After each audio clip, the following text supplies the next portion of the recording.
स्वागत आहे तुमच्या चॅनलला डेटा उद्योगला. तर आपण आता डेटा अनालिसिस इंट्रोडक्शन बघणार आहोत. तर जसं की मी सांगितलं आहे की आपण या चॅनलमध्ये सगळं काही मराठीत सांगणार आहे. त्यात SQL, पॉवर BI, तुमचं पायथन.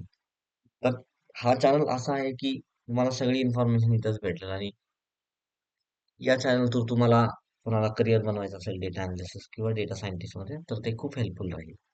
तर आपण सगळ्यात पहिलं डेटा अनालिसिस काय असतं, कशासाठी यूज होतो हे बघूया.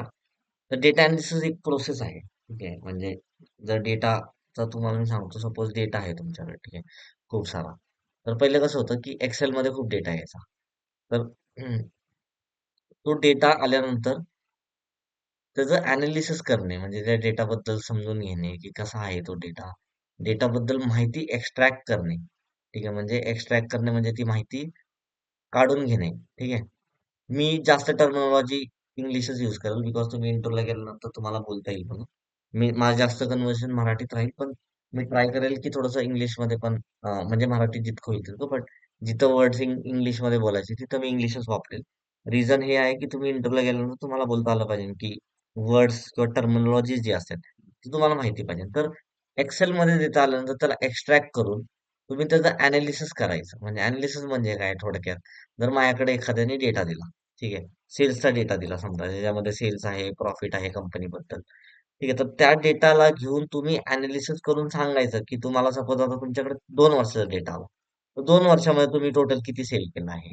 या वर्षी तुमचा सेल किती होता? म्हणजे मी एक हायपोथेसिसली सांगतोय, की काय-काय तुम्हाला त्याच्यामध्ये माहिती द्यायला आली पाहिजे आणि त्याच्यातून काय-काय अनालिसिस होऊ शकतं. जसं की सेल्सचा डेटा आहे, तर तुम्हाला 2 वर्षाचा सेलचा डेटा आहे. तर 2 वर्षात टोटल तुम्ही किती सेल केलाय आतापर्यंत? ठीक आहे. तेव्हापासून तुमची कंपनी 2 वर्ष झाली, जर एस्टॅब्लिश झाली एक्झाम्पल. खूप सिंपल एक्झाम्पल घेतोय मी तुम्हाला थोडक्यात सांगण्यासाठी, की डेटा अनालिसिसमध्ये करतात काय आणि केलं काय जातं. ठीक आहे. तर त्या 2 वर्षामध्ये तुम्ही टोटल किती सेल केला आहे? तर या वर्षात तुमचा सेल किती होता? तर त्याच्यामध्ये या मंथचा किती सेल आहे? जर तुम्ही प्रोजेक्शन्स असतील तुमच्याकडे, प्रोजेक्शन म्हणजे प्रत्येक कंपनी प्रोजेक्शन करते, की बाबा आता या वर्षी माझा एवढा सेल झाला, पुढच्या वर्षी माझा एवढा होईल. म्हणजे एक आत्ताच्या अनुमान करतात, त्याला बोलतात प्रोजेक्शन बोलतात इंग्लिशमध्ये. अनुमान लावतात, की माझा सेल पुढच्या वर्षी एवढा जाईल. तर ते प्रोजेक्शन्स पण असतील डेटा. तर तो प्रोजेक्शन कसा 2025 आहे सपोज डेटा. तर 2026 मध्ये तुम्ही प्रोजेक्टेड सेल्स किती करणार आहात? ठीक आहे. ह्याच्यामध्ये तुम्हाला ही सगळी माहिती देण्यात एक्स्ट्रॅक्ट करता आली पाहिजे. त्याला अनालिसिस बोलतात. आणि मग त्याच्यानंतर मग तुम्ही डिफरंट अनालिसिस होता कम्पेअर करू शकता. या सेल मागच्या सेल वर्षी या वर्षीचा सेल किती होता? तर त्याची ग्रोथ किती? सपोज आता माझा 200 एक्झाम्पल मी सांगतो हां, करोड्समध्ये समजा, ठीक आहे. तर समजा की आता तुमचा सेल झाला 200 झाला 200 करोड आणि या वर्षी झाला 100 करोड एक्झाम्पल. तर कंपेअर्ड विथ मागच्या वर्षीपेक्षा तुम्ही 100% लेस केला असेल, राईट? किंवा मागच्या वर्षी तुमचा 100 होता आणि या टायमाला तुमचा 200 करोड झाला. तर तुम्ही 100% तुमची ग्रोथ झाली, right? Compared with last year असेल. म्हणजे मोर दॅन 100% झाली, राईट? तर तुम्ही कसं करणार? 200 डिवायडेड बाय 100 जो पण येईल तुमचा, म्हणजे त्याला जो पण तुमची व्हॅल्यू येईल त्याला पर्सेंटेज ग्रोथ बोलतात. ठीक आहे. तर या टर्मिनॉलॉजी आपण सगळे शिकणार आहात जसे आपण पुढे जाऊ, की पर्सेंटेज ग्रोथ कसं काढायचं इव्हन इन SQL किंवा टॅबली किंवा पॉवर BI मध्ये, किंवा ग्रोथ कशी काढायची असते. तर हे सगळे अनालिसिस करून तुम्हाला एक अनुमान लावता येतो, की बाबा आमच्या डेटामधून आपण काय अनालिसिस केलं. तर ते अनालिसिसची एक प्रोसेस असते, ठीक आहे. म्हणजे क्लिनिंग करण्याची, ट्रान्सफॉर्म करणे. तर सगळ्यात पहिला डेटा कलेक्शन होतो, किंवा तुम्हाला डेटा पण पाहिजे ना. जर अनालिसिस करायचं म्हणलं तर तुमचा डेटा आला पाहिजे. तुमची कंपनी सर्व्हे करते तर सर्व्हेचा डेटा, किंवा कुठले तुम्ही एक्सपेरिमेंट केलेत, किंवा एक्सटर्नल डेटाबेस पण कंपनी घेते, जशी की फार्मा कंपनी असतात. तर सपोज माझा ब्रँड कुठला तरी फार्माचा आहे, तर मी डेटा विकत घेतो आणि त्याच्यावर अनालिसिस करते कंपनी. त्याला पण डेटा कलेक्शन बोलतात प्रोसेस. डेटा ऑब्विसली तुम्हाला जर अनालिसिस करायचं असेल तर डेटा तर पाहिजे ना. त्यानंतर डेटा क्लिनिंग होतं.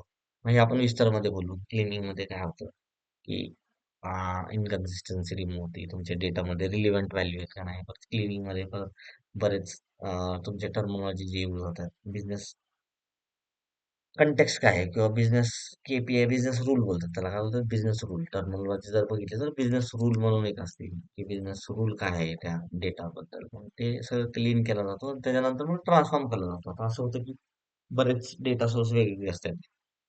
काही डेटा तुमच्याकडे एक्सेल मध्ये असतो कंपनीचा, काही वेगळ्या पोस्टग्रेज मध्ये असतो, किंवा कशात पण असतो. तर त्याला ट्रान्सफॉर्म करायचा असतो तुम्हाला. असं नाही की तुम्ही डेटा आला की डायरेक्ट दोन तीन टेबल घेतले आणि त्याच्यावर अनालिसिस नाही करू शकत. तुम्हाला कुठेतरी त्याला ऍग्रीगेट करून जॉईन करायला लागतं. म्हणजे बोलू आपण जॉईन वगैरे काय आहे, काय नाही. एक सिंपल भाषेत I will try to explain जितकं होईल तिथं. त्यानंतर डेटा एक्सप्लोरेशन असतं. मग तुम्ही एक्सप्लोरेशन करू शकता डेटा. मग ते स्टॅटिकल टूल आले तुमचे.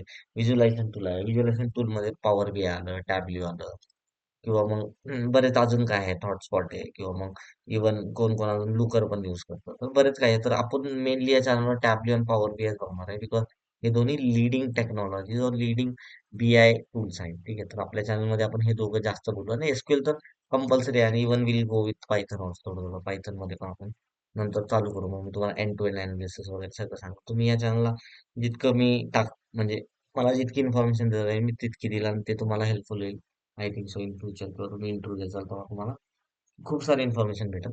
डेटा मॉडेलिंग पण करतो मी. हे पण खूप आता काय विस्तारमध्ये नाही बोलणार. जसं आपण पुढे जाऊ मी तुम्हाला सांगणार. नंतर रिपोर्टिंग होते आणि नंतर मग डिसिजन मेकिंग होतं. बाबा इनसाईट दिल्यानंतर मग तुमची डिसिजनची टीम असते. त्यांना खूप तुम्ही डेटा दिल्यानंतर एक पिक्चर दिल्यानंतर ते अनालिसिस करतात की कुठं आम्ही सेल कमी होतोय, का जास्त होतोय, कुठल्या कॅटेगरीला आम्हाला इम्पॉर्टन्स दिलं पाहिजे, कुठं सब कॅटेगरीला कुठल्या जास्त इम्पॉर्टन्स दिलं पाहिजे. तर ते सगळं तुम्ही अनालिसिस करू शकता. ठीक आहे, तर हे तुमचं युजली डेटा अनालिसिस मध्ये काम असतं.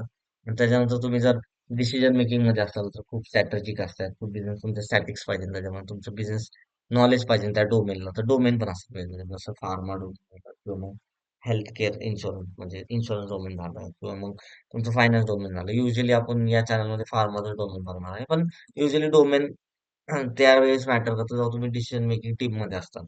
मग तुम्हाला डिसिजन घ्यायचं, तुम्ही अनालिसिस करून दिला, पण त्याच्यानंतर डिसिजन काय घ्यायचं तर ती ती टीम करते ज्याला पूर्ण डेटा माहिती असतो. ठीक आहे, आयडियली असं कोणी पण डिसिजन मेकिंग नाही करू शकत. Even though I have seen की पॉवर बीआय डेव्हलपर किंवा टॅब्ल्यू डेव्हलपर असतात, पण त्यांना डिसिजन मेकिंग नाही आहे, बिकॉज त्यांना डेटा माहिती नसतो किंवा बिझनेस नॉलेज नसतं. बट टेक्निकली तुम्हाला गोष्टी माहिती पाहिजे. ठीक आहे, कसं करायचं, काय करायचं, आणि ते डिसिजन मेकिंग हळूहळू तुम्ही जसं कुठल्या डोमेनमध्ये काम करता ते हळूहळू येऊन जाते. जसं की या चॅनलमध्ये आपण फार्मा डोमेनच बघणार आहे आधी स्टार्टिंगला, जे होईल एक्झाम्पल. त्यानंतर आपण हळूहळू as the channel grows me insurance वगैरे पण घेऊ आपण, किंवा मग फायनान्स घेऊ, जसे तुम्हाला जर अजून एक्झाम्पल्स बघायचे असतील. आणि खूप सारा डेटा झालाय आता मार्केटमध्ये, तुम्हाला पण माहिती आहे, राईट? तुमच्याकडे एक्झाम्पल घ्या की 12 क्रेडिट कार्ड आहे, तुम्हाला इन्फॉर्मेशन काढायची बाबा मी कुठल्या क्रेडिट कार्ड किती यूज केले.